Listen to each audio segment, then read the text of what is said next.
এক নামকরা জ্যোতিষী একজনের হাত দেখে বলেছেন যে সে লটারি কাটলে অনেক টাকার মালিক হতে পারবেন, এবং তার লোভেই সে লটারি কাটতে শুরু করে।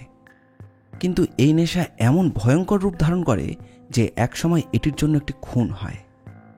কিন্তু এখানে আশ্চর্যের বিষয় হচ্ছে এই যে খুনটা কে করেছে তার কোনো তথ্য পাওয়া যায় না, এমনকি কাউকে সন্দেহও করা যায় না।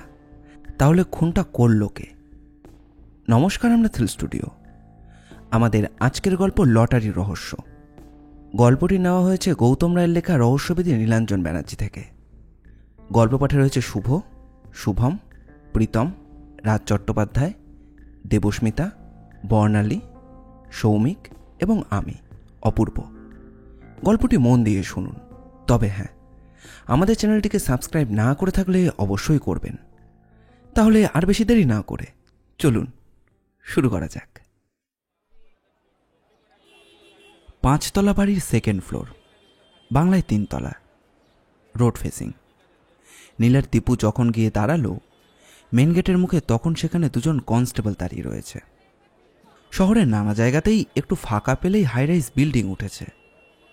যেভাবে প্রমোটারের দল ঝাঁপ দেওয়া শুরু করেছে, 10-15 বছরের মধ্যেই সবুজের আর ছিটে ফোটা থাকবে কিনা কে জানে। তবে আপাতত আছে। স্কাইক্র্যাপার না হলেও 5 তলা বিল্ডিং, হাউজিং অ্যাপার্টমেন্ট। গেটের একজন কনস্টেবলকে নীল জিজ্ঞাসা করল যে ওসি মিস্টার তালুকদার আমাকে ফোন করেছিলেন। কনস্টেবলটি বললেন, আপনি নিশ্চয়ই মিস্টার ব্যানার্জি? হ্যাঁ ভাই, বলো। স্যার আমাদের বলে রেখেছেন, যান ওপরে চলে যান, 3 তলায় 12 নম্বর ঘর, দরজায় নেম প্লেট আছে, অজয় সামন্ত। লিফট নেই? সরি স্যার, এখানে লিফট নেই। ঠিক আছে, আই দীপু।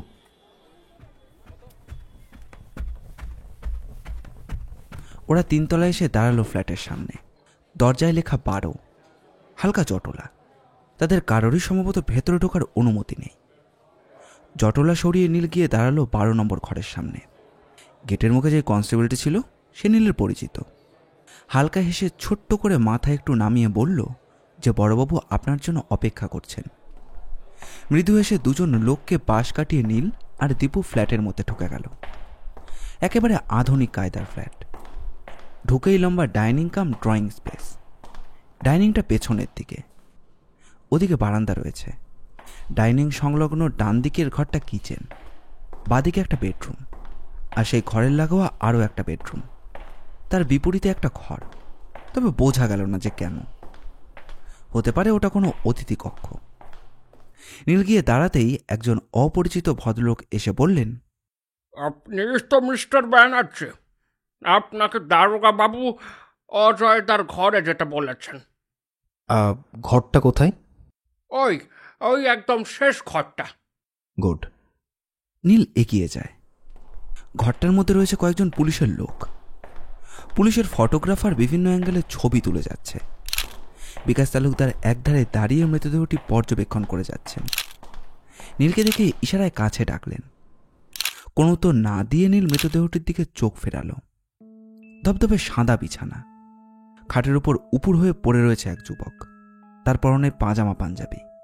একটা মাত্র হাত ঝুলে পড়েছে, অন্য হাত বুকের নিচে। খাটো একটা টি প্লেট, কিছু স্ন্যাক্স, কিছু কাজু বাদাম, কয়েকটা আঙুর আর কুটো আপেল। একটা গ্লাসের গ্লাসও উল্টে পড়ে রয়েছে, আর সেই জায়গাটায় হলুদ হয়ে ভিজে আছে। খাটের একপাশে একটা টিপয়, সেখানে ব্লেন্ডার স্প্রাইটের একটা পাইট অর্ধনিঃশেষিত। তরিতে নীল একটা নাইলনের গ্লাভস পরে নিল। তারপর আলতো ছোঁয়ায় তুলে নিল শূন্য গ্লাসটা। শুকনো, গন্ধ ইভাপোরেট করে গেছে। মুখ ঘোরাতে গিয়ে দেখল খাটের আরও এক প্রান্তে আরও একটা গ্লাস কাত হয়ে পড়ে আছে। নীল গিয়ে গ্লাসটা আগের মতোই সাবধানে উঁচু করে তুলে ধরল। স্পষ্ট হাতের ছাপ। নিজেকে শুনিয়েই নীল বলল যে তার মানে আরও একজন ছিল। বিকাশ জিজ্ঞাসা করলেন, কিছু বুঝলেন? না। বিছানার চাদর সরিয়ে কিছু একটা খুঁজে পাওয়ার চেষ্টা করল, কিন্তু কিছুই নেই। বালিশটা সরাতেই পেয়ে গেল একটা পার্স। পার্স খুলতে একটা ছবি, একটা মেয়ের ছবি। ওয়ালেটের বিভিন্ন খোপে দরকারি কিছু কাগজপত্র, আর মোটামুটি ওই 1000-2-1 মতো টাকা পাওয়া গেল। নীল বলল, এটা দেখেছেন মিস্টার তালুকদার?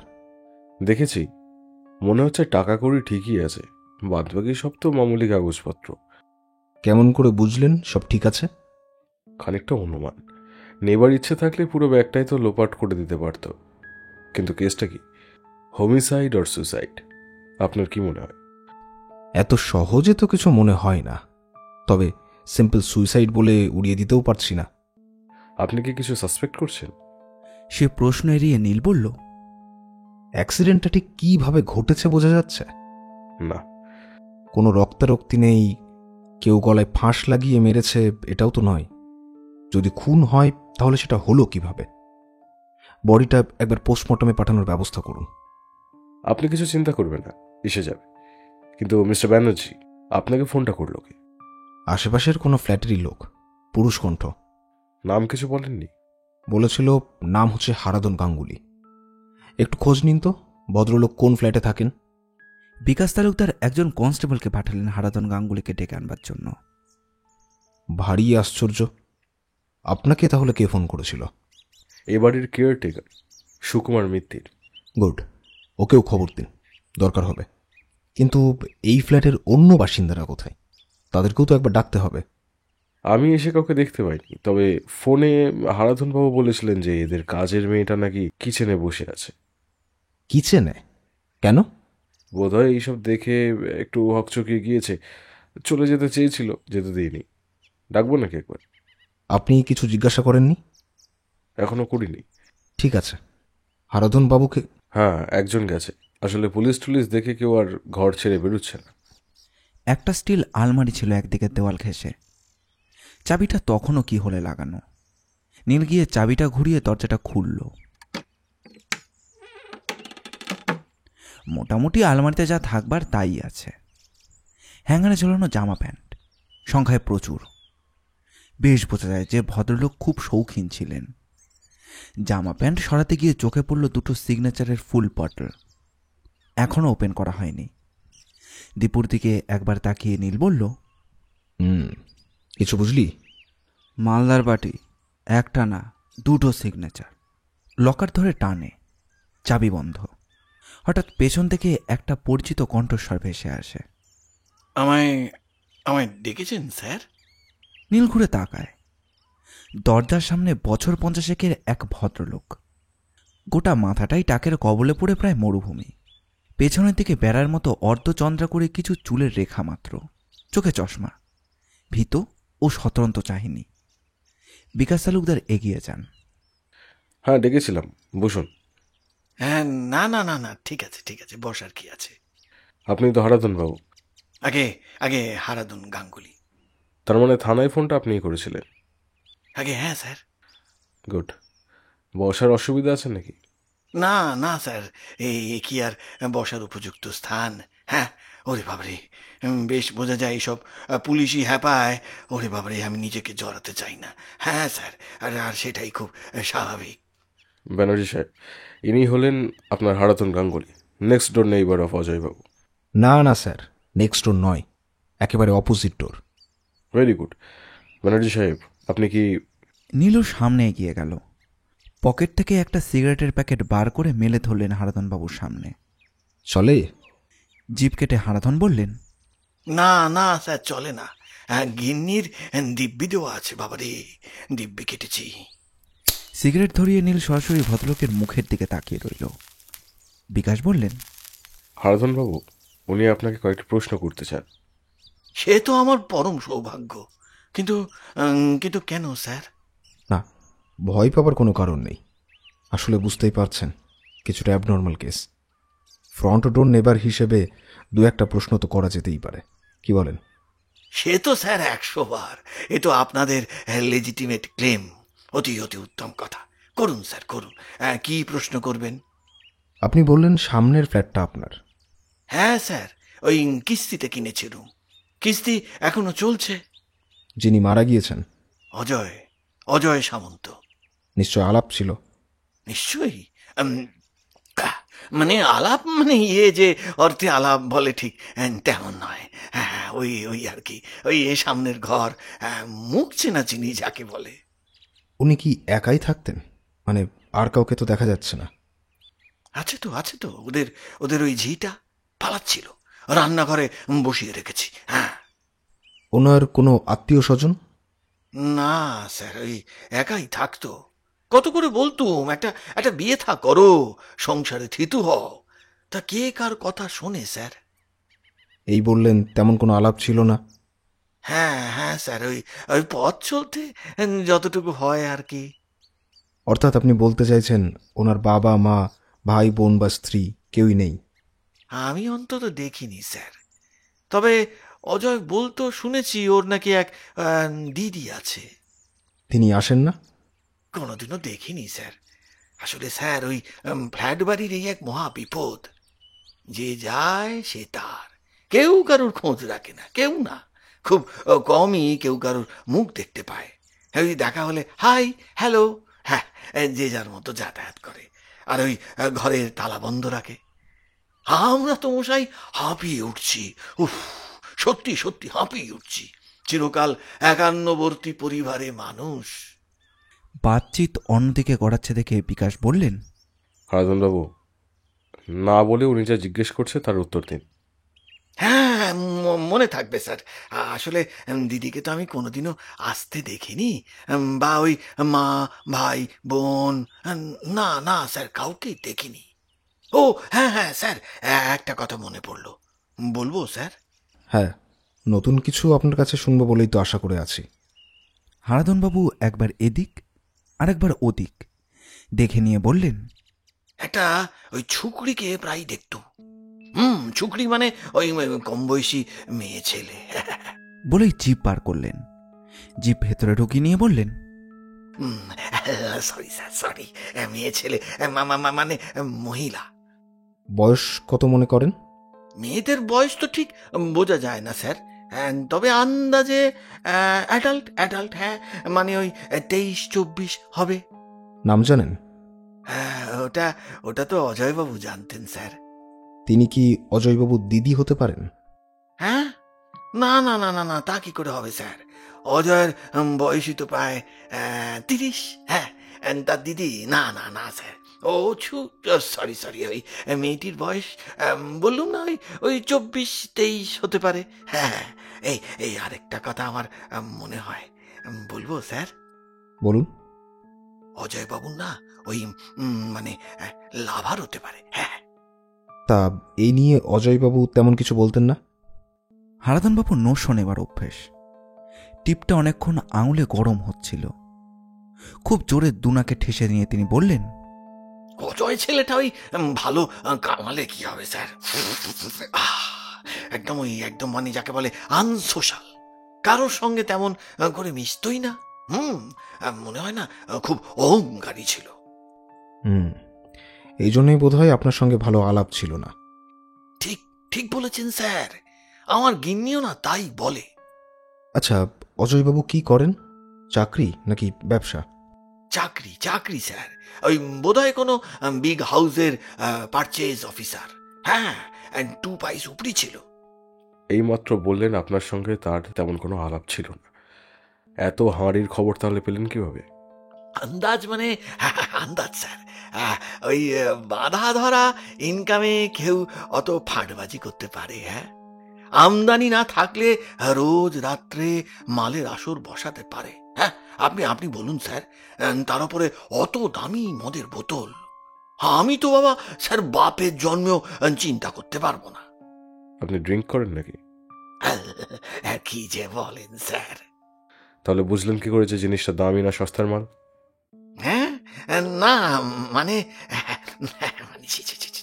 না মানে ওই মাঝে মধ্যে আমাকে ডাকতেন তো, আসলে ওই একা মাল খেতে না কারুরই ভালো লাগে না, কিন্তু আমাকে নিয়ে বসলে ওনার ঠিক মেজাজ হতো না, মানে ওই রঙ্গভঙ্গ আর কি। আর তার উপরে গিন্নি, ওইসব ঝামেলাদায়ক জিনিস জানতে পারলে তো আমাকে একদম ছেঁটিয়ে বাড়ি থেকে বার করে দেবে বাবা। হ্যাঁ, সুন্দর ফ্ল্যাট, নিজের পয়সায় কেনা। হ্যাঁ স্যার, তাহলে আমি আমি আমি কি এখন যেতে পারি স্যার? সোফা ছেড়ে হারাধন উঠে দাঁড়িয়েছেন। নীল বলে উঠল, নিশ্চয়ই যাবেন। আচ্ছা হারাধনবাবু, খুব গোপন একটা খবর দিতে পারেন? হ্যাঁ, বটেই তো, বলুন বলুন স্যার, কি জানতে চান? আপনার কি মনে হয় অজয়বাবু সুইসাইড করেছেন, নাকি ওকে কেউ মার্ডার করেছে? হ্যাঁ, মরেছে। কি ফ্যাসাদে ফেললেন স্যার, হ্যাঁ? এসব ব্যাপার আমি কি করে বলবো বলুন তো? হ্যাঁ, আমি বলতে পারবো না। হ্যাঁ, তাহলে যাই স্যার? ইদানিং কারুর সঙ্গে ঝগড়াঝাটি? না না না স্যার, বলতে পারবো না স্যার। ওই মহিলা ছাড়া আর কি কেউ এখানে আসেন? এটাও বলতে পারবো না। আমি তাহলে যাই? এত যাই যাই করছেন কিসের জন্যে? কথাটা বিকাশ ধরে নেন। যাবেন তো সামনের ফ্ল্যাটে, অত তাড়াটা কেন? হ্যাঁ, তার উপরে আজ তো ছুটির দিন, রবিবার। কোন অফিসে চাকরি করেন? হারাধনবাবু তখন ছেড়ে দেমা কেঁদে বাঁচে কোনো রকমে ঢোক গিলিয়ে কুঁতিয়ে কুঁতিয়ে বললেন, মানে নিজের ব্যবসা স্যার, নিজের ব্যবসা। ওই যে ছোটখাটো একটা স্টেশনারি দোকান।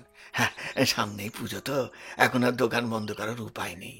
তাছাড়া আসার সময় গিন্নি বলে দিয়েছে, হ্যাঁ, পুলিশের সঙ্গে বেশি রালা করার দরকার নেই। হ্যাঁ, তাহলে এবার যাই স্যার? বিকাশ একবার নীলের মুখের দিকে তাকালেন।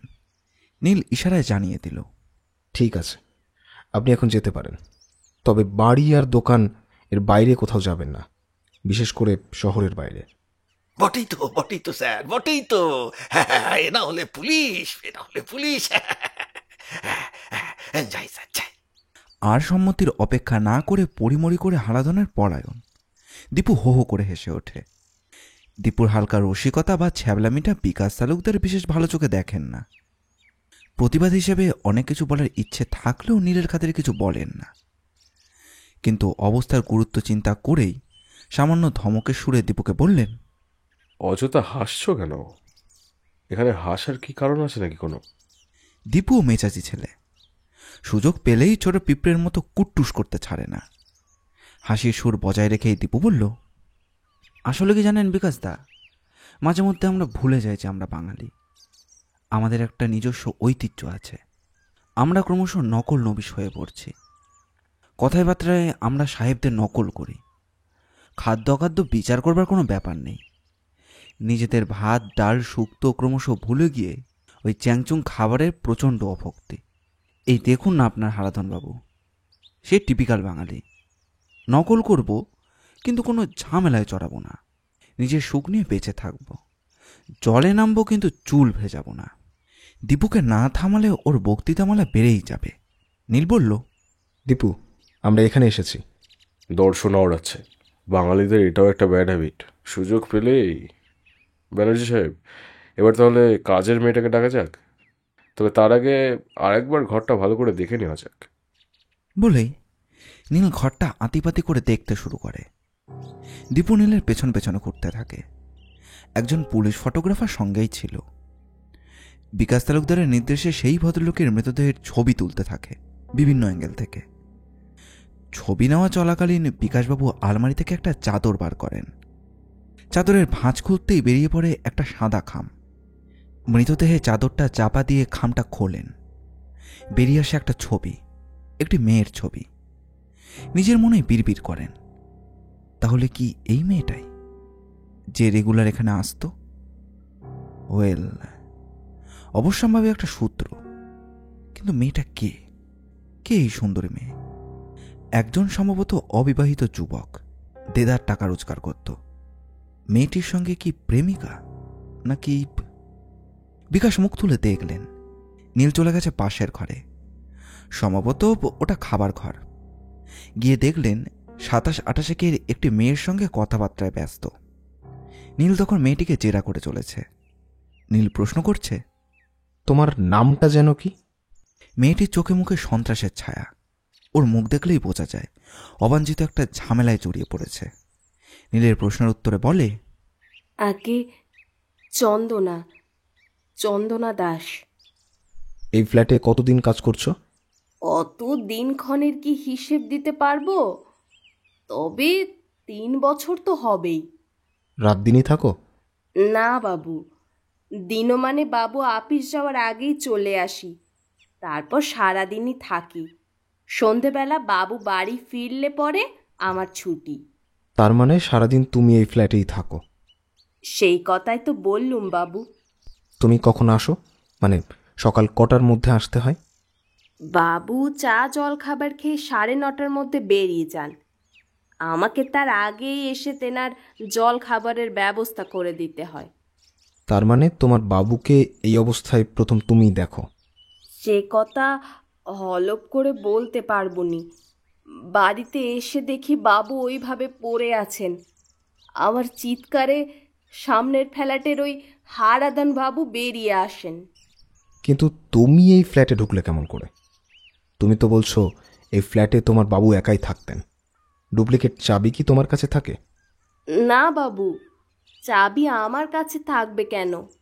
প্রত্যেক দিনই তো আমি বেল বাজিয়ে বাবুকে ডাকতুম। বাবুর ঘুম ভাঙলে এসে দরজা খুলে দিতেন। তো আজ সকালে অনেকবার বেল টেপার পরও বাবু যখন দরজা খুলে দিলেন না, তখন দরজা ধাক্কা দিতেই দরজা খুলে গেল। ধাক্কা দিতেই দরজাটা খুলে গেল? তা রোজ দিনই কি এমনটা হয়? তোমার বাবু কি প্রচুর মদটদ খেতেন? তা খেতেন, কারণ অনেক মদের বোতল জমা হতো। তাহলে হয়তো কাল রাত্রে দরজাটা বন্ধ করতে ভুলে গিয়েছিলেন। কি জানি বাবু, মদ খাবার পর বাবুর মতি গতি কেমন থাকে সে তো আমার জানার কথা নয়। ভালো কথা। তা বেল টেপার পর কি করলে? এবার ধাক্কা দিলুম, দেখলুম দরজা খোলাই। তোমার কোনো সন্দেহ হয়নি? না বাবু, মাতালদের কিচ্ছু বিশ্বাস নেই। আমার বরটাও তো মাতাল, তাই বলছি। সন্ধেবেলা থেকে বাবু ওইসব ছাই বর্ষ গেলার পর হয়তো দরজা বন্ধ করতে ভুলে গেছিলেন। দীপু এতক্ষণ অজয়ের ছোট্ট বারান্দায় দাঁড়িয়েছিল। ফিরে এসে দুম করে একটা প্রশ্ন করল। আচ্ছা চন্দনা, তুমি কালকে কখন বাড়ি ছেড়ে চলে গিয়েছিলে? আগে বাবু বাড়ি ফিরে এলেন, তারপর রান্না বান্না গরম করে চলে গেলুম। তখন কটা বাজে? অত কি ঘড়ি ধরে সময় বলতে পারবো? বাবুর সঙ্গে আর কে ছিল? কোনো মহিলা?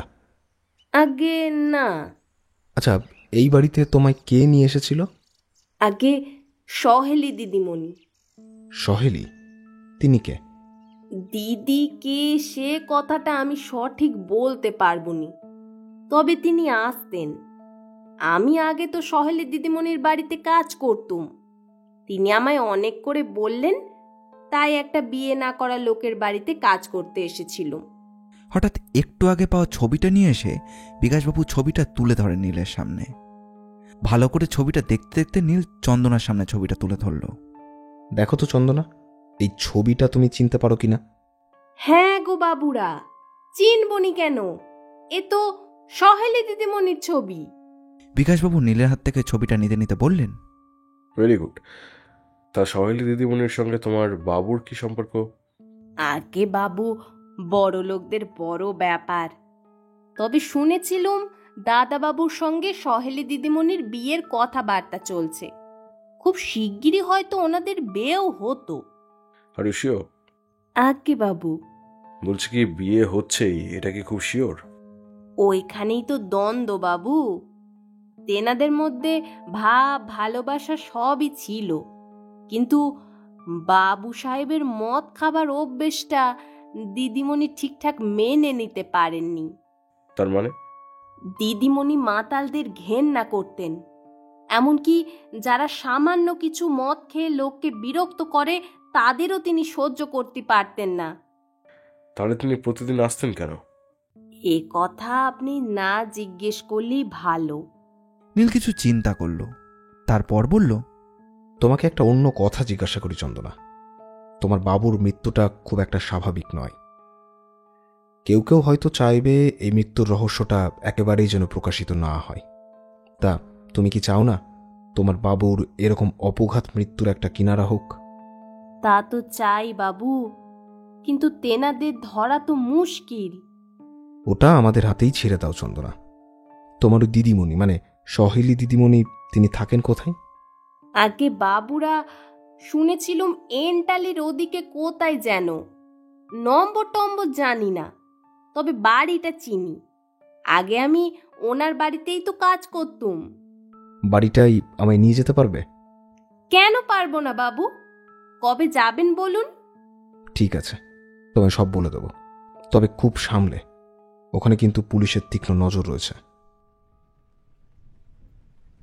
নিজের ঘরের ছোট্ট ঝুল বারান্দায় দাঁড়িয়ে একান্ত উদাস ভঙ্গিতেই সহেলি একটা গানের কলি গুনগুন করে গাইছিল। আকাশ এখন মেঘমেদুর, আসন্ন বর্ষার ভ্রুকুটি আকাশে বাতাসে, ঠান্ডা ঝিরঝিরে বাতাস বইছে, সহেলির খোলা চুল বাতাসে আন্দোলিত হচ্ছে। সহেলি গাইছে, আমার মন কেমন করে, কে জানি কাহার তরে। হঠাৎ বাইরে কলিং বেলের আওয়াজ। সহেলি গান থামায়, তার ভুরুর ভাঁজে বিরক্তি প্রকট। গান থামিয়ে এগিয়ে যায় বাইরের দরজার কাছে।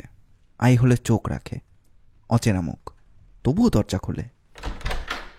দরজার সামনে দাঁড়িয়ে আছে নীল আর দীপু। সহেলির মুখে জিজ্ঞাসা, নীলই প্রশ্ন করে, আপনি মিস সহেলি মল্লিক? হ্যাঁ তাই, কিন্তু ঠিক চিনলাম না তো। আপনারা? নীল কিছু না বলে পকেট থেকে ওর আইডেন্টিটি কার্ডটা বার করে সহেলির দিকে এগিয়ে দেয়। কার্ডে চোখ বুলিয়ে বিস্মিত কণ্ঠে বিড়বিড় করে, আপনি private investigator? Well, but why you have to come to me? নীলের কণ্ঠে কিন্তু কোনো দরদ ছিল না।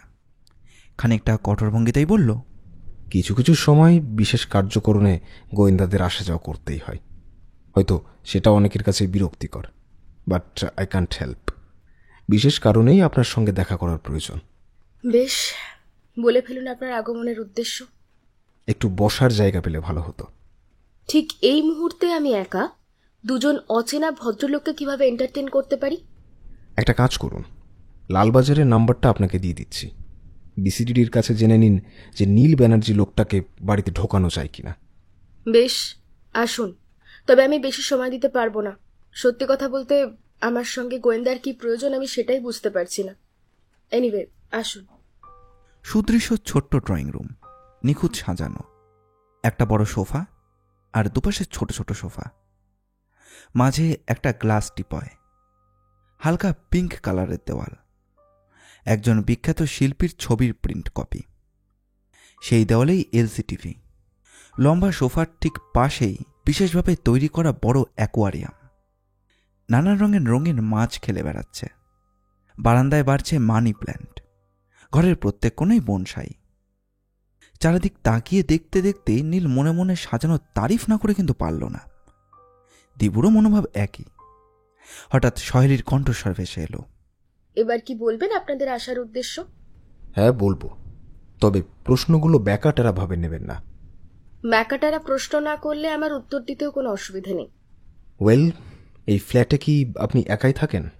না, আমার মা আছেন আর ভাই আছে। এই মুহূর্তে অবশ্য ওরা কলকাতার বাইরে। কলকাতার বাইরে মানে পশ্চিমবঙ্গের বাইরে কি? দিল্লিতে, আমার দিদির কাছে। আজ সকালেই ফিরেছি। বেশ। আচ্ছা সহেলি দেবী, অজয় সামন্ত বলে কি আপনি কাউকে চেনেন? নীল আর দীপু স্পষ্ট লক্ষ্য করল, অজয় সামন্ত নামটা শোনার সঙ্গে সঙ্গেই সহেলির মুখ কেমন যেন পরিবর্তন হলো। এতক্ষণ তার ভুরুর ভাঁজে ছিল বিরক্তির উকিঝুঁকি, সেটা বদলে গিয়ে এখন কেমন একটা হতাশ আর আনমনা ভাব, অনেক কিছু হারিয়ে যাওয়ার এলোমেলো দাগ। চেনেন নাকি মিস মল্লিক? ধীরে ধীরে সম্মতিসূচক ঘাড় নাড়তে নাড়তে সহেলি বলল, কি হয়েছে তার? এখন নীলের কণ্ঠস্বর স্বাভাবিক, খানিকটা দরদও মেশানো বটে। জিজ্ঞাসা করল, আপনি কিছু জানেন না? কি জানবো? কাগজে, গত বুধবারের কাগজে। বললাম তো, আমি আজ সকালেই কালকা মেলে বাড়ি ফিরেছি, প্রায় 15 দিন পর। ফ্ল্যাট পাহারা দিত চিনুর মা। সে আবার কাগজ টাগজ খুব একটা পড়তেও জানে না। আপনি তো বললেন আপনার দিদির কাছে গিয়েছিলেন। হ্যাঁ, দিদির বড় মেয়ের বিয়ে ছিল, সবাই গিয়েছিলাম। আমার অফিসের কারণে আমার ফিরে আসতে হয়েছে, তাই কাগজ টাগজ পড়ার অতটা সময় হয়নি। ওয়েল, তা অজয়বাবুর সঙ্গে কতদিনের আলাপ? ফের অস্বস্তি। সেই অভিব্যক্তি নিয়েই সহেলি নীলের দিকে তাকিয়ে বলে, হঠাৎ এ প্রশ্ন কেন? সামান্য সময় মাথা নিচু করে এক মনে সিগারেটের ধোঁয়া ছাড়তে থাকে নীল। এবার সহেলি অধৈর্য, প্রশ্ন করে, কি হলো? কিছু বলছেন না কেন mister Banerjee? Very sorry to inform you miss Mallick, গত মঙ্গলবার সকালে অজয়বাবুকে তার নিজের ঘরে মৃত অবস্থায় পাওয়া গেছে। এই মৃত্যুটা আমার মতে স্বাভাবিক নয়। সহেলি প্রায় আঁতকে ওঠে। অবরুদ্ধ কণ্ঠ থেকে বেরিয়ে আসে মাত্র 2টি অক্ষর, না না। But it is the fact. পুলিশের ধারণা অজয়বাবু আত্মহত্যা করেছেন। দুই ভুরুর মাঝে আঙুল রেখে মাথা নিচু করে বসে থাকে সহেলি। সে অবসরে নীল আবার বলে, কিন্তু আমি অন্য কিছু ভাবছি। সহেলি মাথা তোলে। তার চোখ এখন ভিজে ভিজে। করুণ দৃষ্টিতে সহেলি তাকায় নীলের দিকে। যে লোক আত্মহত্যা করবে সে কি কাউকে সামনে বসিয়ে সাক্ষী রেখে আত্মহত্যা করবে, নাকি করে? আপনি কি বলতে চাইছেন নীলাঞ্জন বাবু? চট করে এ প্রশ্নের কোনো উত্তর না দিয়ে নীল সোফা ছেড়ে উঠে দাঁড়ায়। নিজের চিন্তা নিয়ে ঘরের এপাশ থেকে ওপাশ পর্যন্ত বার দুয়েক পায়চারি করতে থাকে। কথা বলার চেষ্টা করতেই দীপু ঠোঁটের ওপর তর্জনী চেপে সহেলিকে কথা বলতে বারণ করল। একটু পরে নীল বলল, ইয়েস মিস মল্লিক, দুর্ঘটনার দিন রাত্রে সেই ঘরে আরও একজন ছিল। কে? জানি না, কিন্তু তার উপস্থিতির অনেক প্রমাণ ছড়ানো ছিটানো অবস্থায় ওই ঘরে রয়েছে। আছে সেই লোকটির হাতের ছাপ, পায়ের ছাপ। But who was that person? Neel এও জানায় যে পোস্টমর্টমের রিপোর্ট বলছে যে অজয় সামন্তর মৃত্যু হয়েছে রাত 10টা থেকে 11টার মধ্যে।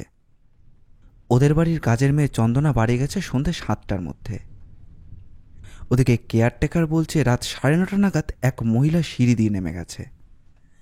মহিলার মাথায় ঘোমটা ছিল। কেয়ারটেকার তার মুখ দেখতে পায়নি। নীল ফিরে এসে সোফায় বসে। তারপর চিন্তাচ্ছন্ন প্রশ্ন রাখে সহেলির সামনে। মিস মল্লিক, অজয়বাবু সম্বন্ধে বিশেষ কিছু খবর আমি আপনার কাছ থেকে আশা করছি। এই রহস্যের জট ছাড়াতে হলে আপনার সাহায্য যে ভীষণ প্রয়োজন। একজন মানুষ সম্বন্ধে কতটুকুই বা জানা যায়? কখনো কখনো সারা জীবন একসঙ্গে থেকেও একজন আরেকজনকে চিনতে পারে না। নীল অধৈর্য। এসব তাত্ত্বিক কথা শোনার জন্য সে এখানে আসেনি, এবং তার তৃতীয় নয়ন যেন দেখতেই পাচ্ছে যে এই ভূমিতেই লুকিয়ে রয়েছে ইষ্টসিদ্ধির অঙ্কুর। কণ্ঠে ফিরে এসেছে আবার সেই কঠিন রুক্ষতা। কিন্তু অজয়বাবু সম্বন্ধে যে কিছু জানা দরকার, নইলে মৃত্যুর পেছনে যে গভীর রহস্য লুকিয়ে আছে সেই সত্যতা খুঁজে পাওয়া যাবে না। আপনি ঠিক কি চাইছেন একটু বলবেন? পোস্টমর্টম রিপোর্টে জানা গেছে যে অজয়বাবু সে রাত্রে প্রচুর মদ খেয়েছিলেন, এবং সেই সঙ্গে অনেকখানি ঘুমের ওষুধ, এবং সেটাই মৃত্যুর কারণ। তার মানে আপনার কথা শুনে মনে হচ্ছে কেউ ইচ্ছে করে মদের সঙ্গে ঘুমের ওষুধ মিশিয়েছিল। এখনও এত ডেফিনিট হয়ে বলতে পারছি না, তবে দ্বিতীয় ব্যক্তির উপস্থিতির সব প্রমাণ পাওয়া গেলেও ডেফিনিট হয়ে বলা যাবে না সেই ব্যক্তি ঘুমের ওষুধটা মিশিয়েছিল। অজয়বাবু নিজেও মেশাতে পারেন। একটা জিনিস আমরা জেনেছি, মদ্যপানের অভ্যাস অজয়বাবুর অনেক দিনেরই। প্রতিবেশী হারাধনবাবুর মতে অন্যান্য দিন একা একা মদ পান করলেও সেই দিন দুজন ছিলেন। কিন্তু কনফিউশনটা ওইখানেই, তিনি কোনো পুরুষ না নারী সেটা এখন বলা সম্ভব নয়। সে দ্বিতীয় ব্যক্তি might be a man or woman, and she is very much known to Ajoy Babu. That mysterious person is very much clever. চন্দনা 7টা নাগাদ বাড়ি থেকে চলে যায়। আমাদের মাননীয় আর মাননীয়া অজয়বাবুর সঙ্গে ঘরে গিয়েছিলেন চন্দনা চলে যাবার পরে, আর তেনার ডিপারচার টাইম 9:30 থেকে 10টার মধ্যে। খবর নিয়ে জেনেছি যে আবাসনের প্রধান দরজা বন্ধ হয়ে যায় রাত 10টার সময়। 10টার পর গেট খোলাতে গেলেই অনেক কিছু নিয়ম কানুন মানতে হয়। নীলের কথাগুলো খুব মন দিয়ে শোনার পর সহেলি কিছুক্ষণ মাথা নিচু করে বসে রইল। নিজের মনেই কিছু ভাবল। তারপর জিজ্ঞাসা করল, মিস্টার ব্যানার্জি, ধরেই নিলাম আপনার অনুমান ঠিক, তাহলে আমার প্রশ্ন কেন এই হত্যা? শৈলীদেবী, আপনি সরাসরি হত্যার প্রশ্নে চলে যাচ্ছেন। আমাদের হাতে কিন্তু কোনো প্রমাণ নেই যে অজয়বাবুকে কেউ হত্যা করেছে। সবটাই অ্যাসাম্পশনের উপরে বেস করে বলা। প্র্যাকটিক্যালি আসল কেন্দ্রবিন্দুতে পৌঁছানোর জন্যই আপনার কাছে আসা। কারণ আপনার এই কারণটার কিন্তু কোনো কারণই আমি খুঁজে পাচ্ছি না। কিছু না বলে অজয়ের আলমারি থেকে পাওয়া সেই সহেলির ছবিটা বার করে এগিয়ে দেয় সে সহেলির দিকে। ছবিটা হাতে নিয়ে স্থানবত বসে থাকে সহেলি। তার মুখের ভাষাটাও হারিয়ে গেছে।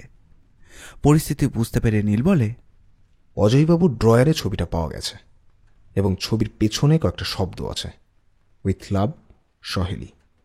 অজয়ের ছবিটা বুকের কাছে চেপে ধরে সহেলি ধীরে ধীরে এগিয়ে যায় জানালার কাছে, মুখ ফেরা জানালার দিকে।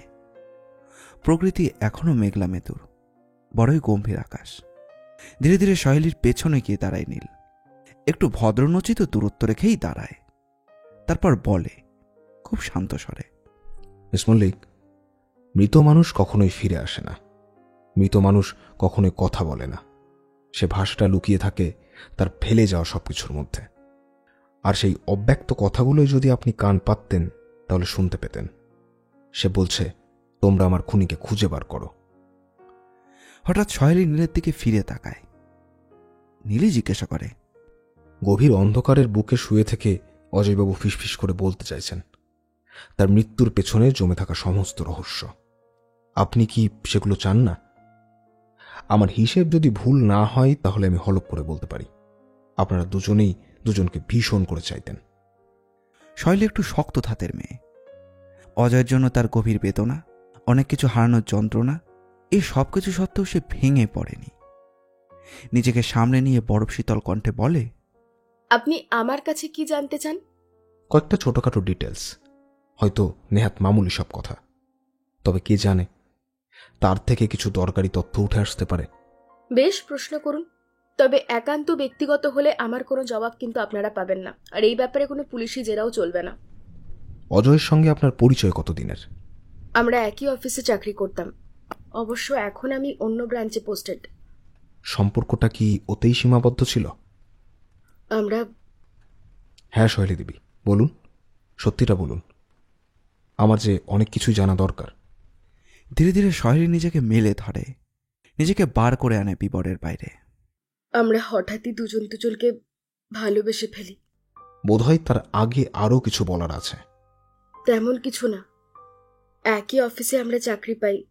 অজয় ছিল আমার সিনিয়র বস। আপনার কাজটা কি ছিল?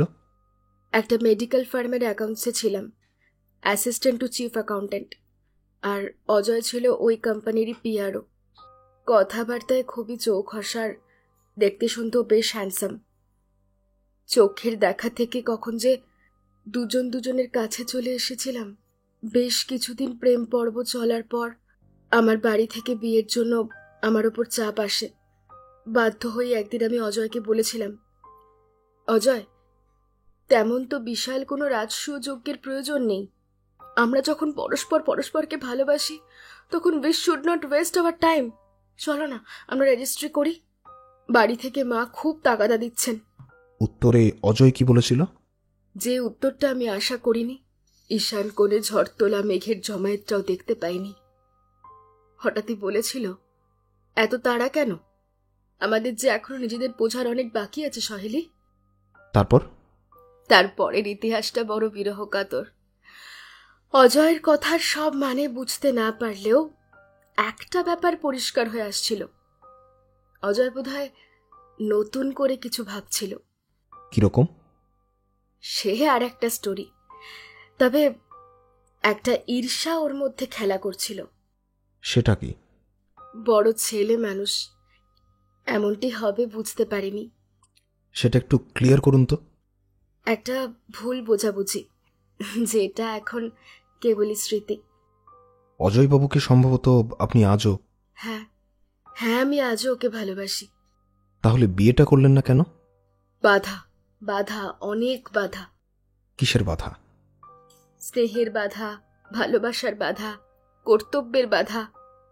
বর্তমানে আমার মা ভাই তারা যে আমার মুখের দিকে তাকিয়ে আছে। মিস মল্লিক, এই বাধাগুলো তো থাকেই। বহু ক্ষেত্রে এই বাধা একটা জ্বলন্ত সমস্যা হয়ে দাঁড়ায়। মিস্টার ব্যানার্জি, এর মধ্যে কিন্তুর কোনো জায়গা নেই। বাবার রেখে যাওয়া টাকার কিন্তু অনেকটাই খরচ হয়ে গিয়েছিল দিদির বিয়ের সময়।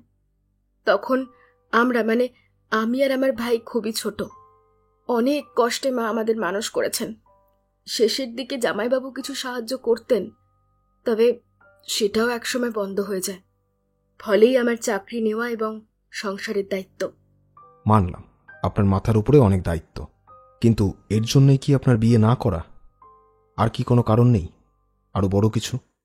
হ্যাঁ, আরো বড় কিছু। কি? সেটা কি? দুজন মানুষের মধ্যে যে ব্যাধিটা সর্বনাশ ঘটিয়ে ছাড়ে, সন্দেহের জ্বালা।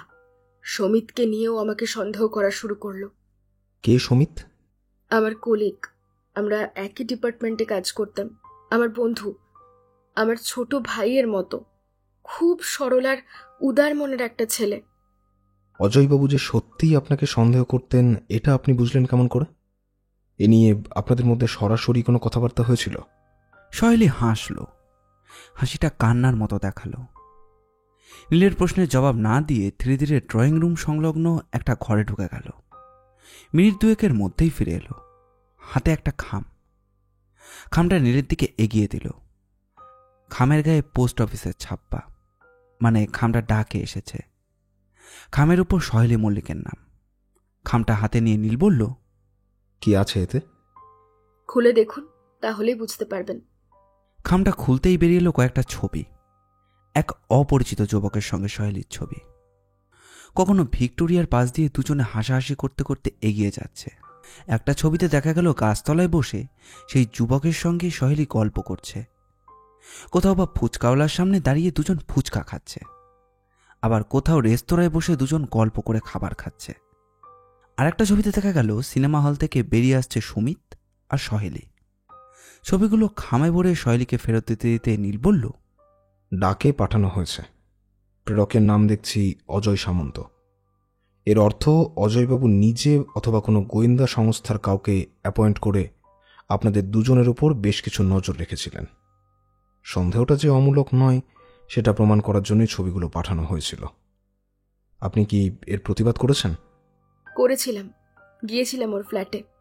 তারপর? ও তো একাই থাকতো। একা কেন? ওর মুখ থেকেই শোনা ওর মা, বাবা, ভাই বা তুতো সম্পর্কেরও কেউ নেই। না, বলতে ভুল করলাম, একজন দিদি আছেন, কিন্তু তিনি কোথায় আছেন আমি জানি না। অজয় ওর দিদির কোনো খোঁজ খবর রাখতো না, আর দিদিও না। একমাত্র দিদি বললেন? হ্যাঁ। এরকম তো সাধারণত হয় না। ভাই যোগাযোগ না রাখলেও বোনেরা তো রাখেন। এই বিচ্ছিন্নতার কোনো কারণ কি অজয়বাবু আপনাকে জানিয়েছিলেন? ঘাড় নাড়তে নাড়তে সহেলি বলল, না মিস্টার ব্যানার্জি, জিজ্ঞেস করেছিলাম। অজয় এড়িয়ে যাওয়াতে আর কোনো রকম কথাবার্তা আমাদের মধ্যে হয়নি। আসলে আমাদের নিজেদের সমস্যাই ছিল দেদার। বেশ, বুঝলাম। তা ওনার বাড়িতে যেতে উনি কি বললেন? দরজার সামনে আমাকে দাঁড়িয়ে থাকতে দেখে খানিকক্ষণ ইনডিফারেন্ট লুক নিয়ে আমার দিকে তাকিয়ে থেকে জিজ্ঞাসা করেছিল, আরে সহেলি যে, তুমি হঠাৎ? আমি বুঝতে পেরেছিলাম আমার প্রতি সম্ভাষণের যে শব্দগুলো উচ্চারণ করেছিল সেটা সবটাই ওর নিদারুণ অভিমান থেকে। এসব কিছুকে মূল্য না দিয়েই সহজ স্বাভাবিকভাবেই বলেছিলাম, আমায় ভেতরে আসতে বলবে না? ভ্রুর ভাঁজে গভীর দাগ টেনে অজয় বলেছিলাম, কেন আসতে নেই নাকি? নাকি তোমার কাছে আসতে গেলে এখন অ্যাপয়েন্টমেন্ট নিয়ে আসতে হবে? আমাকে কি ঘরে ঢুকতেই বলবে না? হ্যাঁ না কোনো জবাব না দিয়ে অজয় দরজার মুখ ছেড়ে ভিতরে চলে যায়। তার হাতে ড্রিঙ্কসের গ্লাস, মানে আবাহনও না আবার বিসর্জনও না। অগত্যা আমাকে যেতে হলো ভেতরে। একটা লঘু সঙ্গীতের সুর বাজছিল স্টিরিওতে। অজয় ফিরে গিয়ে বসেছিল ড্রিঙ্কসের চেয়ারে। টেবিলে একটা বড় আরশির বল, অনেকটা খালি, প্রায় 2 প্যাকেট আইকের প্যাকেট পড়েছিল। অ্যাস্ট্রে উপচে পড়ছে পোড়া সিগারেটের জঞ্জালে। কথায় জড়তা। ওর সামনের চেয়ারে গিয়ে আমি কিছুক্ষণ বসলাম। না, আমার সাথে কোনো কথাই বলছিল না। ধোঁয়া আর মদের গন্ধে ঘর তখন একেবারে ভাটিখানার অবস্থা হয়েছে। মিস্টার ব্যানার্জি, একবার বুঝে দেখুন কোন অবস্থায় গিয়ে দাঁড়ালে একটা মেয়ে এক মদ্যপ একটা যুবকের সামনে গিয়ে দাঁড়াতে পারে। তবে একটা বিশ্বাস আমার অজয়ের ওপর ছিল, মদ খাওয়াটা যদি ওর দোষ হয় তাহলে মস্ত গুণ, যত মাতালি হোক না কেন। কোনো মহিলার সঙ্গেও কখনো খারাপ ব্যবহার করে না, মাতাল হলেও না। কিছুক্ষণ বসে থাকার পর একান্ত বাধ্য হয়ে আমি জিজ্ঞাসা করেছিলাম, তোমার আজকাল কি হয়েছে বলো তো? হাওয়া হইয়ের খেলাটা কি এখনো তোমার চোখে এক ছেলে মানুষের বাতুলতা? তুমি ভুল করছো Ajay. Camera does not tell a lie. এরপরেও কি তোমার আর কিছু বলার অবকাশ থাকে? থাকে। আর যেসব ছবি তুমি বা তোমার কোনো শুভাকাঙ্ক্ষী তুলেছ সেগুলো তোমার মনের বিকার ছাড়া আর কিচ্ছু নয়। বিকার? হাসালে সহেলি। আগেই তো বললাম camera does not tell a লাই। আজ নিশ্চয়ই তুমি বলবে না যে আমি কম্পিউটারের সাহায্য নিয়ে দিনকে রাত করে দিয়েছি। কিন্তু এসব তোমার ভুল। এই সব কিছুই তোমার দুর্বল মনের অবচেতন হঠকারিতা। ভালো ভালো ভালো বাংলা বলছো, বলো। ভালো মন্দ আমি জানি না, তবে যা সত্যি সেটাই বলছি। তোমার সবটাই ভুল। এমনকি ছবিটাও? ছবি এখন ব্যবহার করা হয় দিনটাকে রাত আর রাতটাকে দিন করার জন্য। তোমার কতগুলো নোংরা ছবি দিয়ে তোমাকে নিশ্চয়ই আমি ব্ল্যাকমেল করব না? তোমাকে বিপদে ফেলা, তোমার নামে কুৎসা রটানো, এইসব আমার করে কোনো লাভ নেই। তুমি একটা কাজ করো, তুমি এখন এসো, বুঝলে? আমাকে একটু একটু একা থাকতে দাও। হ্যাঁ, একা তো থাকবেই। আকণ্ঠ মদ খাবে আর মদের রঙিন নেশা বুদবুদ ছড়াবে তোমার মাথায়, আর আজগুবি চিন্তা করে নিজের ধ্বংসের রাস্তাটা পরিষ্কার করবে। আর আমি যদি বলি তোমার মনে সুস্থ চিন্তাগুলোই মরে গেছে ওই অতিরিক্ত মদ্যপানের জন্য। নতুন কিছু নয়, মদ মেয়েদের মতো বেইমান নয়। মেয়ে ছেলের নেশার চেয়ে মদের নেশা অনেক বিশ্বস্ত। আপাতত মদ বিট্রে করে না, কিন্তু একটু মেয়ে করে। মেয়েরা তো ক্ষণে ক্ষণে রূপ পাল্টায়, তাই না? সামান্য সময় চুপ করে থেকে সহেলি বলে, বিশ্বাস করুন মিস্টার ব্যানার্জি, আমি সেদিন গিয়েছিলাম অজয়ের ভুল ভাঙাতে, অজয়কে সর্বনাশা ড্রিঙ্কসের হাত থেকে ফিরিয়ে আনতে, কিন্তু পারিনি। আমি যখন ওকে বলেছিলাম এইসব ড্রিঙ্ক করা আমি পছন্দ করি না। বিশ্বাস করুন মিস্টার ব্যানার্জি, এইসব কথা আপনাকে বলা কতটা ঠিক আমি জানি না, কিন্তু আমার কথা শোনার পর অজয় আমাকে একটা ঠাস করে চড় মেরে বলেছিল, অনেক মানুষের অনেক অপছন্দের কিছু থাকতে পারে, বাট একজন ছেলে চড়ানো মেয়ের কাছে আমার কিছু প্রত্যাশা নেই। তার কোনো পছন্দ অপছন্দের কোনো দামই আমি দিতে নারাজ। So I can't help. এসব কিন্তু তুমি সাদা মাথায় বলছো না। মাথা আমার আর কোনোদিনও সাদা হবে না, সোজা পথে চলবে না। তাছাড়া আমি কি বলতে চাইছি সেটা তুমি খুব ভালো করেই জানো। অনেকদিন থেকেই আমার মাথার কোষে কোষে ঢুকে গেছে একটা একটা বিষাক্ত পাখি, তার নাম সন্দেহ। সে আমাকে শান্তিতে থাকতে দেয় না, সর্বদাই পাখা ঝাপটায়। সে পাখিটাকে আমি জানি, ছোট থেকেই জানি, তার নাম সন্দেহ। ওটাকে আমি খুব যত্নে পুষে রেখেছি, কারণ কোনো মেয়েকেই আমি আর বিশ্বাস করি না। তুমি যাও, কোনো আউটসাইডার যদি দেখো, ওই দেখে এক মাতালের সঙ্গে একটি সুন্দরী মেয়ে একই ঘরে বসে আছে দেখবে, নোংরামির গল্পটা আপনা আপনি তৈরি হয়ে যাবে। তো তুমি এখান দিয়ে যাও। না গেলে কি হবে? বদনাম, আর সেটা সহ্য করতে পারবে না তোমার বর। Ajay, please keep quiet. এত বড় কথা তুমি আমায় বলতে পারো না? স্পষ্ট কথা বলতে আমার একদম মুখ কাঁপে না গো, বিশ্বাস করো। অদ্দিন মেশার পর অজয় সামন্তকে নিশ্চয়ই তুমি চিনতে পেরেছ। অজয় যখন ভালো তখন সে মাটির মানুষ, কিন্তু যখন সে রেগে যায়, তার রাগটা হয় চণ্ডালের মতো, তখন তার মাথা কোনোভাবেই কাজ করে না। তাই তুমি সহেলি আজ এখান থেকে চলে যাও। হ্যাঁ অজয়, যাব। এরপরও থাকার ইচ্ছে আমার নেই, তবে কয়েকটা প্রশ্নের জবাব না নিয়ে আমি এখান থেকে যাব না। তোমার কথায় বোঝা যায় তুমি আমাকে সন্দেহ করো, কিন্তু কেন? উত্তর না পেয়ে ফের জিজ্ঞাসা করি, উত্তর দিচ্ছ না কেন? নাকি উত্তর খুঁজতে হচ্ছে? খুঁজতে হয় না, লুকিয়ে থাকা সত্যকে খুঁজতে কখনো হয় না, কিন্তু উন্মুক্ত পাপকে খুঁজে বার করতে হয়। গরল ঘায়ের মতো সে ফুটে ওঠে। নিজের বিবেকের বুকে হাত দিয়ে বলো তো, তুমি তুমি এমন এমন কোনো কাজ করোনি সন্দেহযোগ্য? মিথ্যে! এটা তোমার বোঝার ভুল। আমি কোনো অন্যায় কাজ করিনি। ছবিগুলো দেখার পরও বলতে পারছো যে তুমি খুব সতীলক্ষ্মী রমণী? হ্যাঁ, সেই মুহূর্তে অজয়ের চোখ দুটো জ্বলে উঠেছিল। ছবিগুলো নিজের ব্যাগে পুড়তে পুড়তে বলেছিলাম, এটা তুমি কি করলে অজয়? ছি ছি ছি! একটা মিথ্যের পেছনে ছুটতে গিয়ে তুমি আমার ভালোবাসাকে পায়ে দোলে আমার উপর গোয়েন্দাগিরি করলে, ভেঙে দিলে এক মুহূর্তে ভালোবাসা, বিশ্বাস, পরস্পরের প্রতি নির্ভরতা, সবকিছু তুমি নষ্ট করে দিলে। যত সময় আর টাকা খরচ করে গোয়েন্দা লাগিয়ে যে ছবিগুলো তুলে আমার কাছে পাঠিয়েছো, তার চেয়ে অনেক কম খরচে যদি আমার সামনে এসে তোমার মনের সব জটগুলো তুলে ধরতে পারতে। আর কোনো কথা না বলে সেদিন চলে এসেছিলাম বাড়িতে। সহেলি এখন নীলের সামনে মাথা নিচু করে বসে আছে, তার চোখের কোণে জমে আছে জলবিন্দু। আস্তে আস্তে নীল প্রশ্ন করে, অজয়বাবুর সঙ্গে এরপর আপনার দেখা সাক্ষাৎ হয়নি? না, অজয়বাবুর দিক থেকেও? অজয় বড় অভিমানী, এক ভীষণ রকম স্বার্থপর। ও আমাকে পাগলের মতো ভালোবাসত, আর এই সব ছেলেরা তার প্রেমিকার কোনো ছেলে বন্ধু আছে এটা কোনো মতেই মানবে না। দুর্জয় অভিমান সন্দেহের জ্বালা নিয়ে অনেক দূরে সরে গেছে।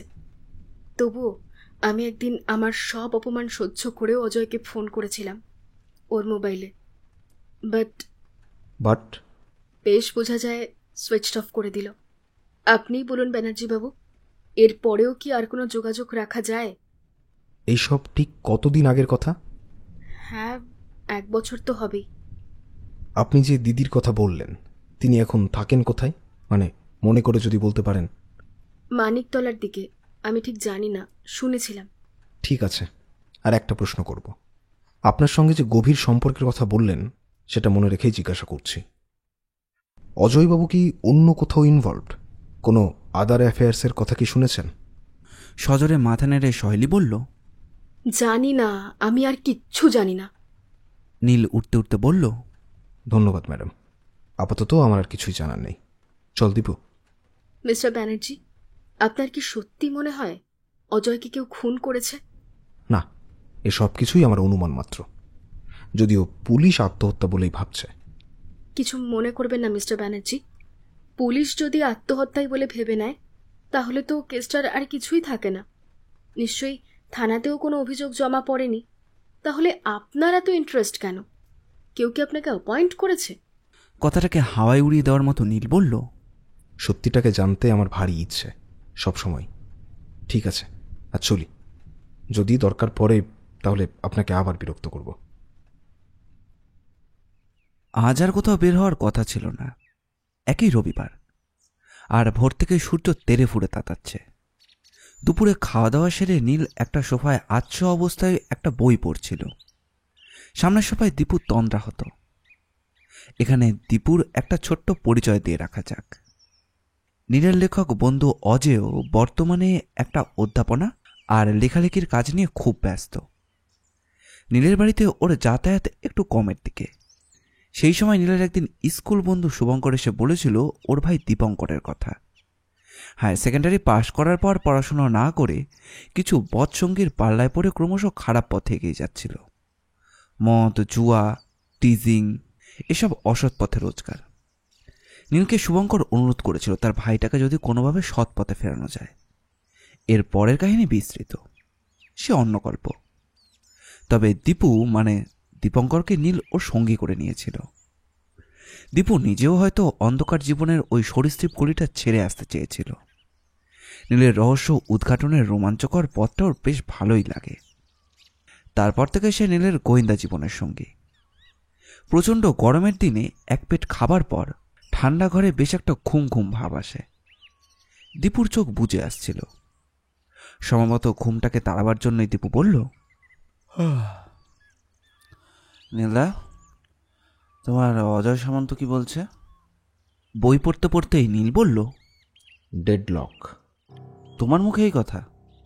কেন, আমি কি ম্যাজিশিয়ান নাকি দুমদাম করে একটা ভেলকি দেখিয়ে দেবো? না, তবুও তুমি একদম চুপচাপ, তাই বলছিলাম। আশ্চর্য ব্যাপার কি জানিস, একটা লোক দুম করে একদিন মদ খেতে গিয়ে মরে গেল। পোস্টমর্টম রিপোর্ট বলছে মদের সঙ্গে বেশি পরিমাণে ঘুমের বড়ি মেশানো হয়েছিল, এবং আরেকজন ব্যক্তির উপস্থিতিও টের পাওয়া যাচ্ছে, কারণ সেখানে আরেকটা মদের গ্লাস ছিল। গ্লাসে কোনো ফিঙ্গারপ্রিন্ট পাওয়া যায়নি? না, গ্লাসটা খুব ভালো করে মুছে রাখা হয়েছিল। অর্থাৎ এটা দিয়ে প্রমাণ হয় অজয়ের সেই রাত্রের সঙ্গীর ইচ্ছে নয় যে তার উপস্থিতিটা ধরা পড়ুক। ঘুমের ওষুধ এই লোকটাই দেয়নি তো? পারে, নিশ্চয়ই পারে। গ্লাসটা মুছে রাখাটাই প্রমাণ করে দেয় যে তার উদ্দেশ্যটা ভালো ছিল না, কিন্তু তার কোনো আইডেন্টিফিকেশন নেই।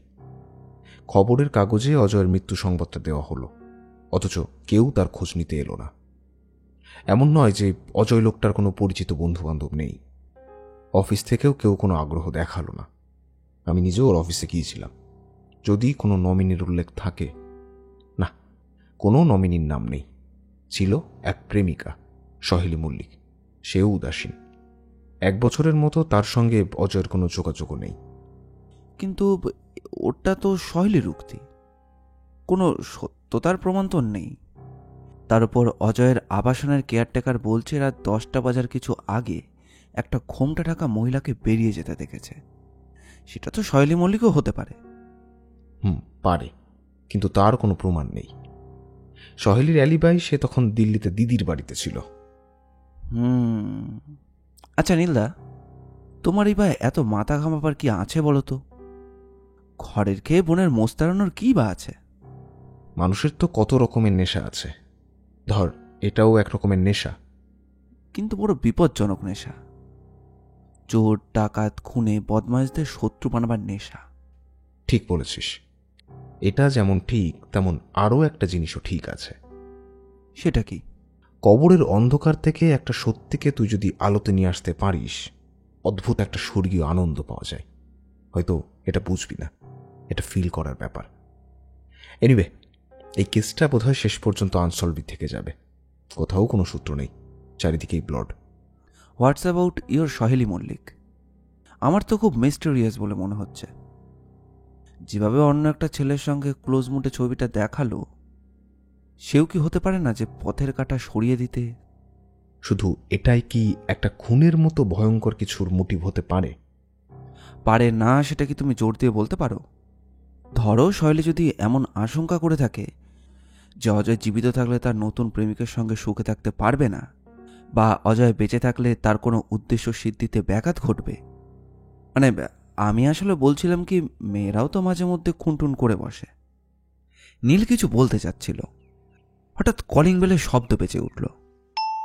নীল দীপুর দিকে তাকাতেই দীপু বলল, খুব সম্ভবত লোকটাকে ষাঁড়ে তাড়া করেছে, নইলেই কাঠফাটা রোদে ছুটির দিনে কেউ বিরক্ত করতে আসে। ওই দেখো, আবার বেলুয়া যাচ্ছে। কি আর করবি, নিশ্চয়ই লোকটার খুব তাড়া আছে। দেখ, যদি ক্লায়েন্ট হয় তাহলে নিচে বসা, আমি দেখছি। দরজা খুলে দেখলো এক আগন্তুক দাঁড়িয়ে আছে। বছর 40-42 মতো বয়স, অতি সাধারণ কেরানি টাইপের চেহারা। দীপু জিজ্ঞাসা করল, কাকে চান? আগে নীলাঞ্জন ব্যানার্জির সঙ্গে দেখা করতে চাই। আপনি কি? না।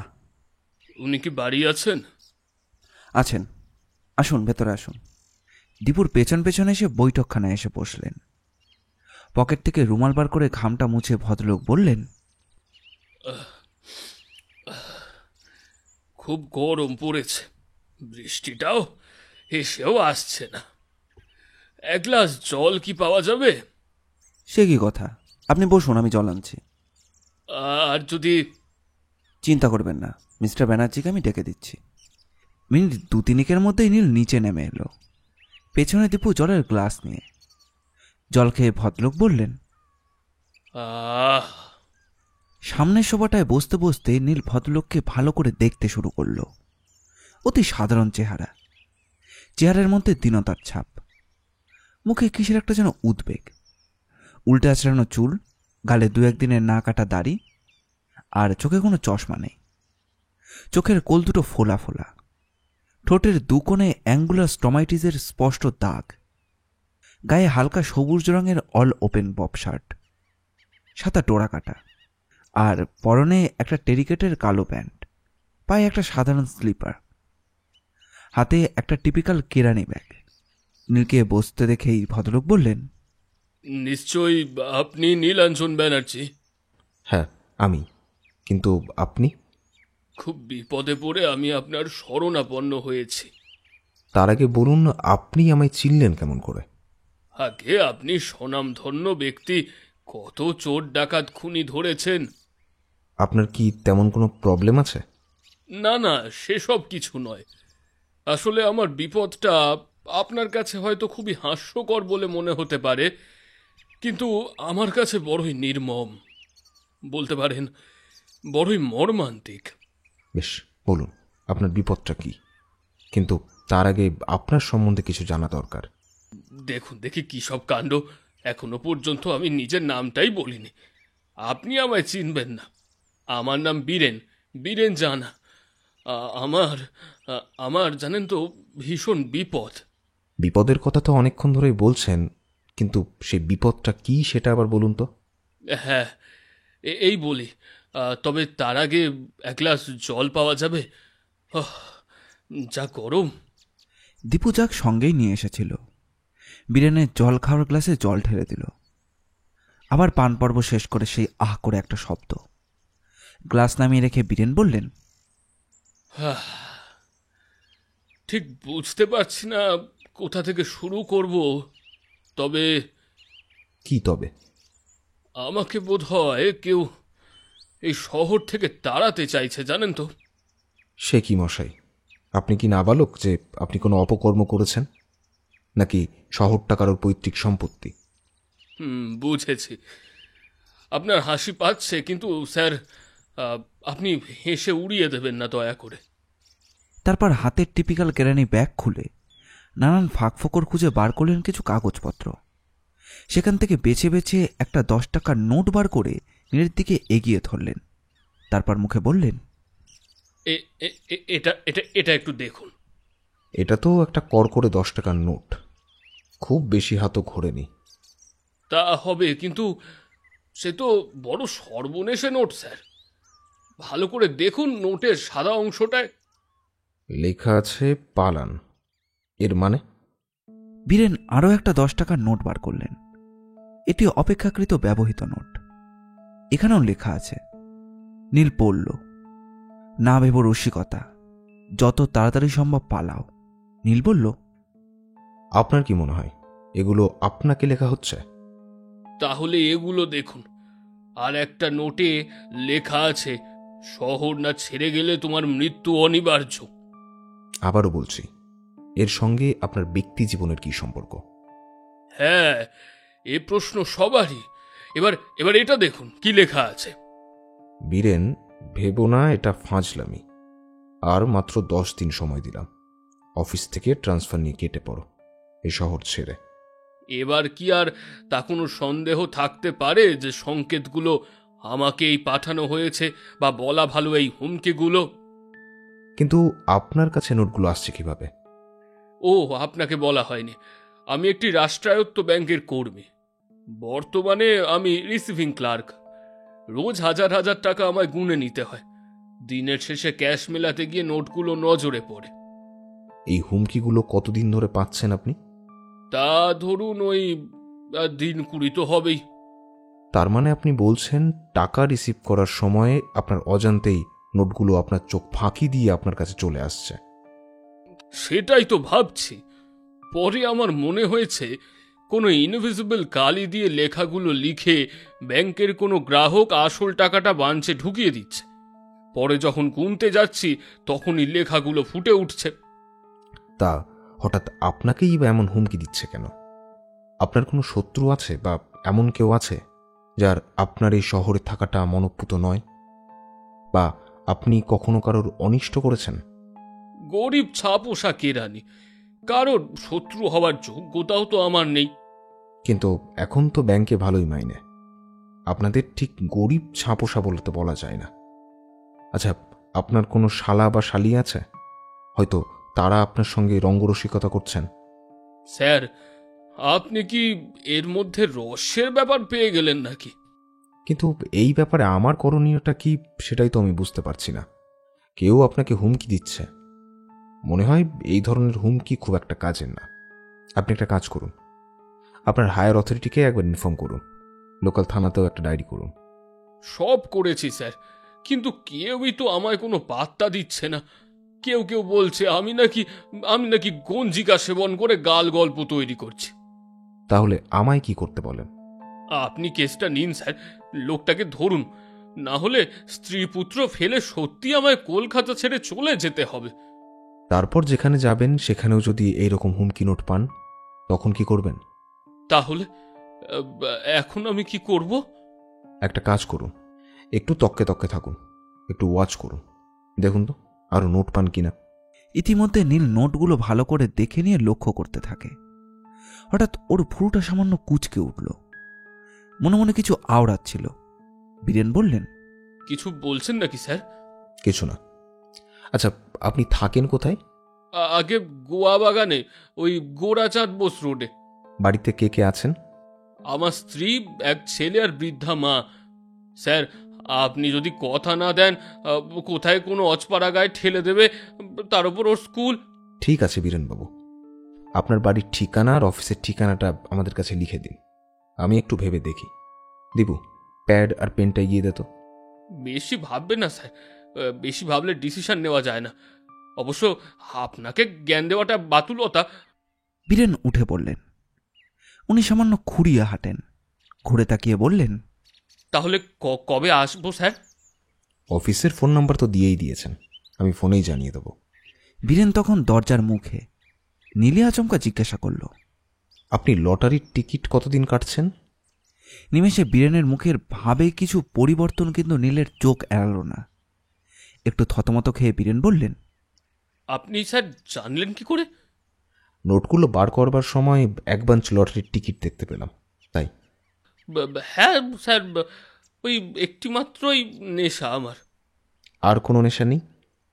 আছে, একবার বছরে ওই অফিস রিক্রিয়েশনের ক্লাবে বাৎসরিক নাটকে স্যার অভিনয় করার নেশা আছে। বিকেলের দিকে আপনি কি করেন? ঠিক নেই, তবে রবিবার সন্ধ্যায় গিন্নিকে নিয়ে সিনেমায় চাই। সিনেমা দেখাটা আবার ওর নেশা। ঠিক আছে, আপনি আসুন। আর হ্যাঁ, একটা হুমকি দেওয়া 10 টাকার নোট আমার কাছে রেখে যেতে হবে, পরে ফেরত পেয়ে যাবেন। বাবা কি যে বলেন স্যার। আর একটা কথা, আপনার আপনার ফিসটা যদি একটু বলেন। পরে বলবো। বীরেন জানা চলে যাওয়ার পর নীল কিছুক্ষণ গুম মেরে বসে রইল। আর চোখে নীলকে ওভাবে বসে থাকতে দেখে দীপু বলল, হঠাৎ তুমি চুপ করে গেলে কেন? কিছু ভাবছ? এটা কি করে হয়? কি করে হয়? ব্যাপারটা কি নেহাতি কাকতালীয় নাকি কোনো সম্বন্ধযুক্ত? কি বলছো কিছুই তো বুঝতে পারছি না। দীপু কোনো জবাব না দিয়ে নীলের আলমারির ড্রয়ারটা টেনে সহেলির ছবিটা বার করলো। ছবির উল্টো পিঠ ঘুরিয়ে নেয়। সেই একই রকম মেজেন্টা কালার দিয়ে লেখা আছে উইথ লাভ, সহেলি। দীপু ফের জিজ্ঞাসা করে, এত মন দিয়ে কি দেখছো বলো তো ছবিটা? আর বীরেন জানার 10 টাকার নোটটা এগিয়ে ধরে দীপুর দিকে। তারপর বলে, কিছু বুঝতে পারিস কিনা দেখতো। সহেলের ছবি আর 10 টাকার নোটটা দেখতে দেখতে দীপু বলল, ভারী আশ্চর্যের ব্যাপার তো। ইয়েস, আশ্চর্য। তাই তো বললাম, নিছকই কোইন্সিডেন্স নাকি? মেজেন্টা কালিটা আনকমন, কিন্তু কালিটা বাজারে পাওয়া যায়। ওই ইনসিডেন্সও হতে পারে। তাছাড়া দুটো হাতের লেখা কিন্তু আলাদা। একটা প্রাণের আবেগে লেখা, মানে লেখার ক্যারেক্টারটা তাই বলছে।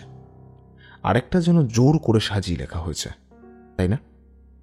তার মানে কি তুমি বলতে চাইছো? আমি এখনই কিছু বলতে চাইছি না, দেখা যাক। এমন সময় দিনু এসে হাজির কাপ ডিস তোলার জন্য।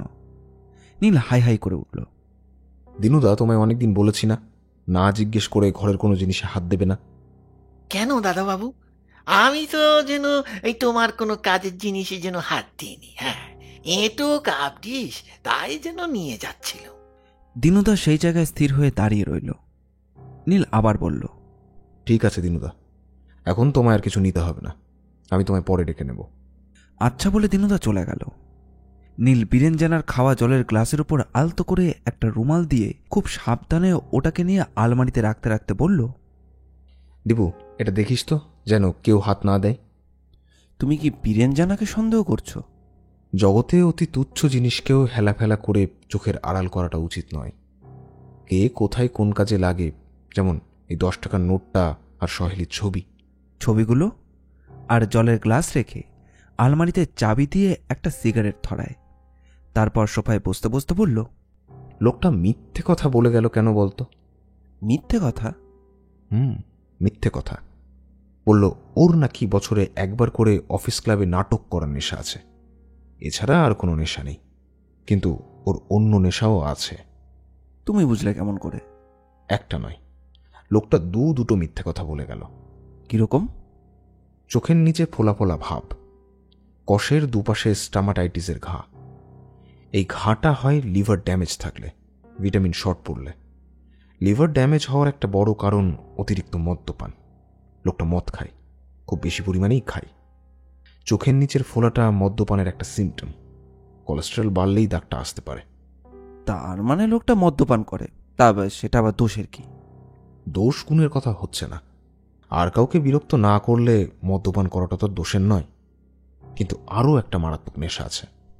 সেটা আবার কি? লটারি। মনে হয় লোকটা প্রচুর লটারির টিকিট কাটে। ঠিক আছে, দেখা যাক। এর মধ্যেই একদিন বীরেন জানার বাড়িতে যেতে হবে। আজ গেলেই হয়। সেই গোয়া বাগানে? অসুবিধের কি আছে? না, অসুবিধের নয়, কিন্তু উনি তো আজ সন্ধ্যাবেলা সিনেমা যাবেন। লোকটাই যদি না থাকে তাহলে যাবে কার কাছে? না থাকলেও চলে যাবে। লোকটা ব্যাংকে চাকরি করে। যা বয়স তাতে মনে হয় চাকরিটা অনেক দিনেরই। যে লোকটা অনেক দিন ধরে ব্যাংকে চাকরি করে তার মাইনেটা খুব একটা খারাপ হবে কি? যতটা লোকটা চেহারায় ফুটে উঠেছে, লোকটা কি অতটাই খারাপ? আশেপাশে জনতার কাছ থেকেও তো কিছু ইনফরমেশন নেওয়া যেতেই পারে।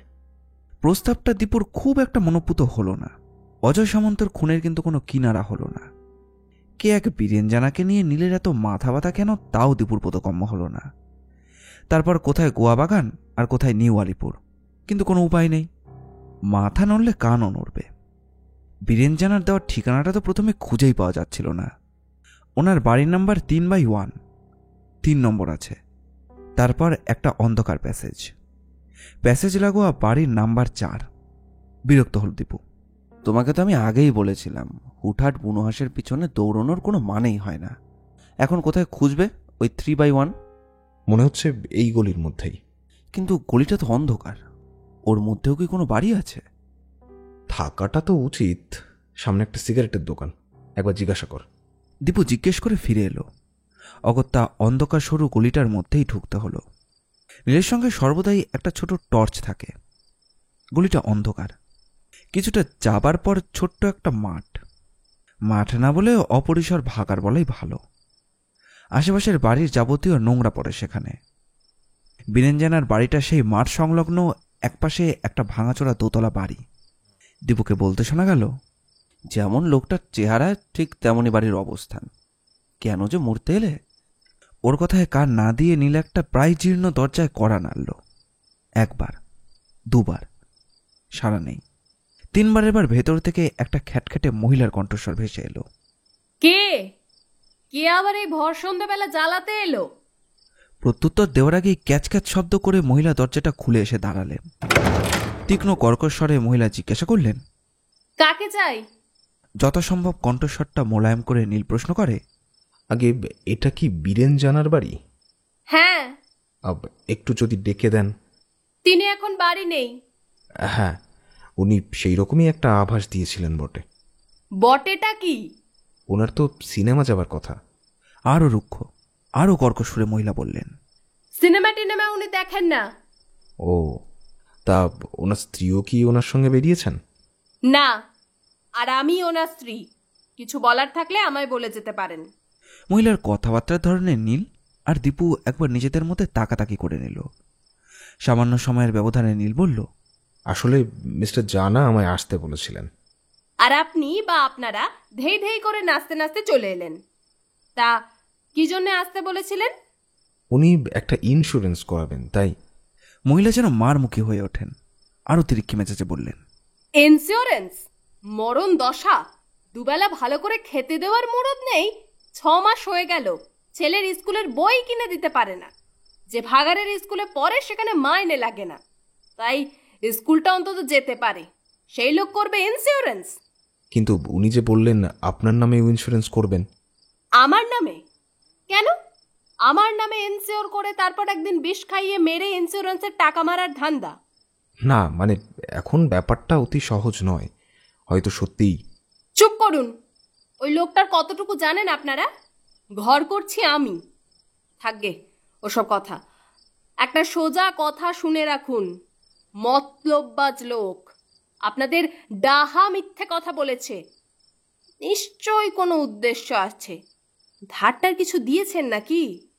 না না, সেসব কিছু নয়। খবরদার, ভুলেও ধার দেবেন না। ইন্স্যুরেন্স? সেই টাকায় মদ গিলবেন, রেস্ট খেলবেন। যান যান, সন্ধেটা নষ্ট না করে অন্য কোথাও যান। কিন্তু দিদি। ওতে চিড়ে ভিজবে না। দিদি? আমি কারো দিদি হতে চাই না। ছিল একটা ভাই, সেও আর কোনো সম্পর্ক রাখে না। আগে তবু ভাই ফোটায় আসতো, এখন আসে না। এখন সে বড়লোক হয়েছে, ভালো চাকরি করে, অনেক টাকা মাইনে পায়, তাই আমার সঙ্গে কোনো সম্পর্ক নেই। গরিব তো, এখানে এলে মান ইজ্জত চলে যাবে, অথচ ওই মুখ পোড়াটার সঙ্গে তার গলায় গলায়, ওটাও উচ্ছন্নে যাবে।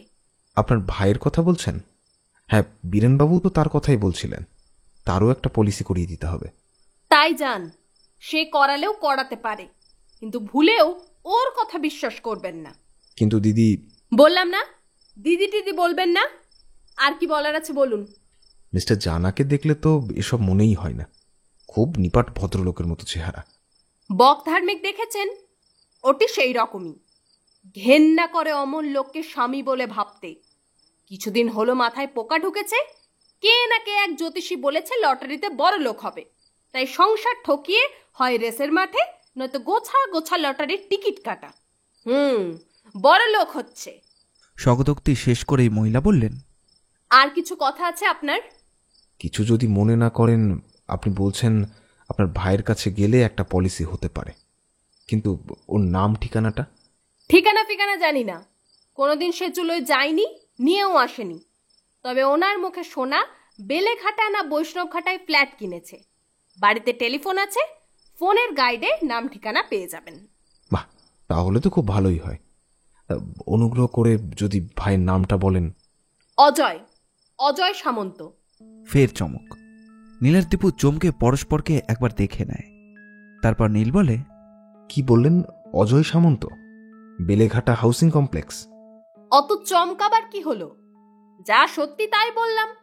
ইচ্ছে না থাকলেও ফক করে নীল বলে ফেলল। খবরের কাগজ পড়েন না? মাঝখানে একটু নরমাল হলেও আবার ফিরে গেলেন সেই রণরঙ্গিনী মূর্তিতে। অত শক করার সময় নেই, যান এবার আপনারা আসুন। হ্যাঁ, আর একটা কথা শুনুন, অজয়ের সঙ্গে যদি দেখা হয় তো বলবেন, আকাশের রং দু জায়গায় দু রঙের হলেও আকাশটা একটাই। আমরা এক মায়ের পেটের দিদি আর ভাই। যদি সে পারে তাহলে একবার যেন দিদির কাছে আসে, তাকে যে আমার অনেক কথা বলার আছে। ব্যাস, ধরম করে দরজাটা বন্ধ হয়ে গেল। নীল বলল, চল এবার, অনেক কিছুই জানা গেল। বলছিলি না এখানে এসে আমাদের কি লাভ হলো? তা তো বুঝলাম, কিন্তু অজয়ের রহস্যজনক মৃত্যুর ব্যাপার এই ভদ্রমহিলা এখনো কিছু জানেন না কেন? ব্যাপারটা খুবই গোলমেলে। নে চল। টর্চের আলো ফেলতে ফেলতে ওরা ঠিক যখন মাঠ ডিঙিয়ে গলির এবড়ো খেবড়ো জমিতে পা দেবে, ঠিক সেই সময় টর্চের আলোতে প্রায় আস্থা করে পেল সোনার সন্ধান। একগোছা লটারির টিকিট। নীল তুলে নেয়। টিকিটের গায়ে আলো ফেলতেই দীপু বলে উঠল, আরে নীলদা, এটা তো লটারির টিকিট, একগোছা টিকিট। তারিখ দেখতে দেখতে নীল বলল, ইনভ্যালিড, খেলা শেষ হয়ে গেছে। কিন্তু বাঞ্চটা ফেলে না দিয়ে নিঃশব্দে ওটা ওর পকেটে ভরে রাখল। সন্ধ্যে থেকেই আকাশটা লাল হয়েছিল, তখন ছিল অসম্ভব গুমট। হঠাৎ ঠান্ডা চলো হাওয়া বইতে লাগলো। আকাশের দিকে তাকিয়ে নীল বলল, দেবু কুইক, ঝড় উঠেছে, এক্ষুনি যদি আরম্ভ না হয় তাহলে কিন্তু বাড়ি ফেরাটা মুশকিল। আগে গাড়িতে উঠ, বৃষ্টি এলো বলে। গাড়ি চালাতে চালাতে নীল বলল, বীরেন লোকটা প্রতি পদে পদে মিথ্যে কথা বলছে কেন? মিথ্যে বলে নিজেকে ব্যাংকের অধস্তন কর্মী ভাবার মধ্যে সে কি আনন্দ পায় সেটা কে জানে। আমার সঙ্গে কি মজা করছে? তা হতে পারে। তাছাড়া তোমার সঙ্গে ধাপ্পাবাজি করে কি বীরেন জানা সুবিধা করতে পারবে? কিন্তু এখন আমরা কোথায় যাচ্ছি বলো তো নীলদা? দুটো ব্যাপার আমার মাথায় আসছে না। এক নম্বর, লোকটা অযথা কেন ধাপ্পা দিচ্ছে, আর দ্বিতীয় কথা, 10 টাকার রহস্য। রহস্যটা কিছু বুঝছো? না, বুঝছি না। তবে কালই রহস্যটা থেকেই যাচ্ছে। নোটের গায়ে লেখাটা আর সহেলি দেবীর পেছনের লেখা, যদিও লেখা দুটোর মধ্যে হাতের লেখার কোনো মিল নেই। তোমায় তো আগেই বলেছি, ওই রঙের কালি বাজারে কিনতে পাওয়া যায়। তা যায়, কিন্তু হঠাৎ হুড়মুড়িয়ে বৃষ্টি শুরু হয়ে গেল। বলা যায় এবছরের প্রথম পশলা। গাড়ির মধ্যে বসেই বোঝা যাচ্ছে যে পথচারীরা অনেকটা বৃষ্টি উপভোগ করছে। রাস্তায় ছেলের দল মহা উল্লাসে বাড়ি থেকে বেরিয়ে এসে রাস্তায় হুটুপুটি শুরু করে দিয়েছে। মানিকতলা পৌঁছে নীল গাড়িটা হঠাৎ বাঁ দিকে ঘুরিয়ে নিল। দীপু জিজ্ঞাসা করল, তুমি যাচ্ছ কোথায় ফ্র্যাঙ্কলি বলো তো? Beleghata main road. I see, তার মানে ওই অজয় সামন্ত তোমাকে ডাকছে। টানবেই, কয়েকটা লিঙ্ক। অজয় সামন্ত মৃত, তার কোথাও কেউ ছিল না একমাত্র দিদি ছাড়া। হঠাৎ রঙ্গমঞ্চে বীরেন জানার আবির্ভাব 10 টাকার রহস্য নিয়ে। এক অভিনব প্রথায় কেউ তাকে ভয় দেখাচ্ছে শহর ছাড়ার জন্যে। বীরেনের কথাবার্তার মধ্যে অসঙ্গতি থাকার জন্যে আমরা বীরেনের বাড়িতে গেলাম। কেঁচো খুঁড়তে সাপ। বীরেনের স্ত্রী অজয়ের দিদি। এটা কি একটা অমূল্য যোগাযোগ নয়? বুঝলাম, বেশ চলো। গল্পটির পরবর্তী অংশ 2 দিনের মধ্যে আমাদের চ্যানেলেই আপলোড করা হবে। দ্রুত আপডেট পেতে আমাদের চ্যানেলটিকে সাবস্ক্রাইব করবেন এবং আপনাদের কেমন লাগলো সেটি কমেন্ট করে জানাবেন। আমরা আপনাদের মধ্যে থেকে একটি কমেন্ট পিন করে দেব। এই রকম গোয়েন্দা গল্প আর অ্যাডভেঞ্চার গল্প আমরা প্রায় নিয়ে আসি।